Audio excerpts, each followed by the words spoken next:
성경 일독을 위해서 우리가 함께 읽어나갈 여호수아 말씀은 여호수아 4장부터 6장까지의 말씀입니다. 여호수아 4장에서 요단강을 건넌 백성들에게 하나님이 그것을 기억하기 위해 요단강에서 돌 12개를 가져오라 라는 명령을 하십니다. 이것은 기억하라는 뜻입니다. 훗날 자손들에게까지 하나님께서 그렇게 역사하셨음을 가르치라라고 기억하기 위해서 이 일들 행하라고 하시는데요. 6절과 7절을 보시면 이것이 당신들에게 기념물이 될 것입니다. 훗날 당신들 자손이 그 돌들이 지닌 뜻이 무엇인지를 물을 때에 주님의 언약궤 앞에서 요단강 물이 끈기였다는 것과 언약궤가 요단강을 지날 때에 요단강 물이 끈기였으므로 그 돌들이 이스라엘 자손에게 영원토록 기념물이 된다는 것을 그들에게 말해 주십시오 라고 이야기하면서 신앙생활의 중요한 부분 중에 한 가지 기억하라 그리고 그것을 가르치라 라는 것을 우리에게 말씀하고 계십니다. 요단강이 건너지는 체험을 했다면 정말 놀랍겠죠.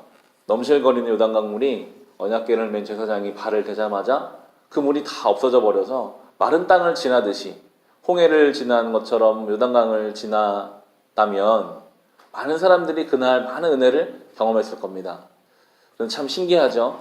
하루가 지나고 일주일이 지나고 한 달이 지나고 1년이 지나면요 잊어버려요. 그 놀라운 체험을 했어도요 막상 내 삶이 반복되고 막상 내 삶에 또 생각하지 않은 문제가 생기면요 그 요단강을 건너게 하신 하나님의 그 전능하신 은혜를 경험해보지 못한 사람과 똑같이 살아가는 것이 인간임을 하나님이 너무 잘 아셔서 그렇게 그냥 경험하고 끝내지 말고 돌들을 가져와라. 그 돌들을 세워놓고 볼 때마다 기억해라. 하나님이 어떻게 가나안 땅에 처음 그 요단강을 건너게 하셨는지 자손들에게 가르쳐라. 하나님이 어떠한 분이신지를 말하라고 이것이 신앙의 중요한 부분임을 여호수아서를 통해서 우리는 알 수가 있습니다. 5장의 할례를 받는 내용도 똑같습니다.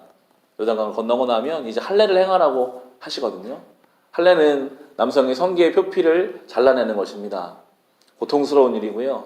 평생 그 흔적을 가지고 살아가는 것이 할례입니다. 날마다 자기의 몸에 있는 그 상처를 보면서 하나님을 기억하게 하셨어요. 하나님이 어떻게 아브라함에게 할례를 행하라고 명하셔서 그때부터 이 이스라엘 민족을 만드셨고 인도에 오셨고 광야에서 이집트에서 하나님이 지금까지 인도에 오신 하나님이 우리의 하나님이심을 이 할례의 표식을 보며 내가 그 하나님께 속한 하나님의 백성임을 잊지 말라고 그렇게 우리에게 말씀하고 계십니다. 이 시대를 사는 우리는 예수의 흔적을 우리의 삶에 지고 살아야 합니다. 바울이 갈라디아에서 6장에서 이미 그렇게 고백했습니다. 할례를 받고 안 받고가 중요한 것이 이제는 아니라 우리는 예수의 흔적을 우리의 몸에 지니고 살아야 한다라고 고백하는 성도들을 향한 부르심이 있음을 성경이 우리에게 가르쳐주고 있습니다. 기억해야 합니다. 우리는 너무 쉽게 잊습니다. 뜨겁게 우리를 만나주셨던 그 하나님, 내 기도를 응답해 주셨던 하나님, 말도 안 되는 은혜를 우리에게 부어주셨던 그 하나님을 우리가 참 눈물로 찬송하고 그냥 주님만 생각해도 밥 먹지 않아도 기쁘고 그런 때가 있었는데 분명히 그런 때가 있었는데 없는 사람처럼 똑같이 살아가는 우리를 주님 앞에 돌아보며 기억해야 합니다. 그리고 우리가 할 수 있다면 이야기해줘야 합니다. 주님이 이런 분이시라고 사랑하는 자녀들에게 다른 사람들에게 이야기해 줄 것을 주님 우리에게 명령하고 계십니다. 이렇게 하나님과 이스라엘 백성과의 관계를 건강하게 온전하게 세워두시고 나서 이어지는 6장에 여리고성 전투가 나오게 됩니다. 아주 유명한 전투죠. 어쩌면 본격적으로 요단강을 지나 첫 번째 전투가 쉽지 않은 전쟁이었습니다. 성을 두고 싸울 때는 무조건적으로 성 안에 있는 사람들이 유리합니다. 여리고성은 튼튼하고 높은 성이어서 한 번도 제대로 싸워보지 않은 이스라엘 백성이 여리고성을 함락한다는 것은 참 어려운 과제였습니다. 그런데 하나님이 듣지도 보지도 못한 전술을 말씀하세요. 돌라는 거예요. 여리고성을 하루에 3바퀴씩 돌고 와라. 일곱째 날은 7바퀴를 돌고 나팔을 불고 소리를 외쳐라. 한 번도 경험하지 못한 이 일을 행하라고 하시고 또 이스라엘 백성은 그 일을 행합니다. 그때 이스라엘 백성의 마음이 한번 되봤어요. 어떤 마음이었을까? 여호수아가 와서 하나님 이렇게 하라고 하십니다 할 때 그 60만의 이스라엘 백성들이 그 중에 왜 불평불만이 없었겠습니까? 이게 무슨 말도 안 되는 일이냐? 가서 1바퀴 돌고 7바퀴 돌다가 적군들이 튀어나오면 어떻게 되는 거냐? 그런 마음이 있었을지도 모르겠으나 순종하더라고요. 하나님이 하라고 하시니까 이해가 되든 되지 않든 일단 순종합니다. 하루에 1바퀴 돌 때 이게 확 무너지고 이겨버렸으면 참 쉬웠을 텐데 하루에 1바퀴 셋째 날, 넷째 날, 다섯째 날 됐을 때 어땠을까요? 정말 이게 무너질까? 정말 이게 되는 걸까?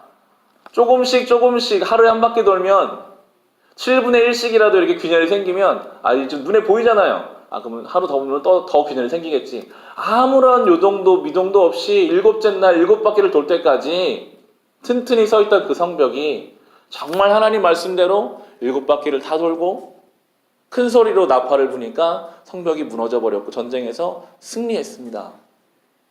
놀라운 일이죠. 근데 앞으로 들어가서 싸울 수많은 전쟁은 이제 이런 일은 없습니다. 직접 싸워요.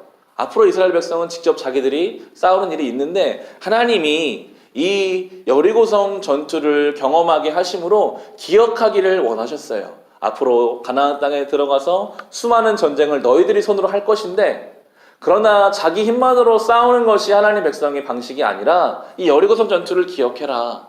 하나님이 싸우셨던 전투, 세상에서는 듣지도 보지도 못한 방법으로 싸우게 하시는 그 하나님을 기억하라 라고 하시면서 앞으로 하나님이 함께 하실 것들을 기억하게 하시는 것이 바로 여리고성의 의미임을 우리는 생각해 볼 수가 있습니다.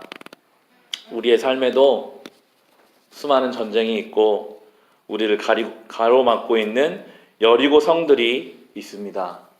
때로 하나님이요 힘을 빼고 그냥 거기를 돌라라고 말씀하시는 것 같아요. 돌 때 우리가 할 수 있는 게 뭐가 있을까요? 하나님을 생각할 수밖에 없죠.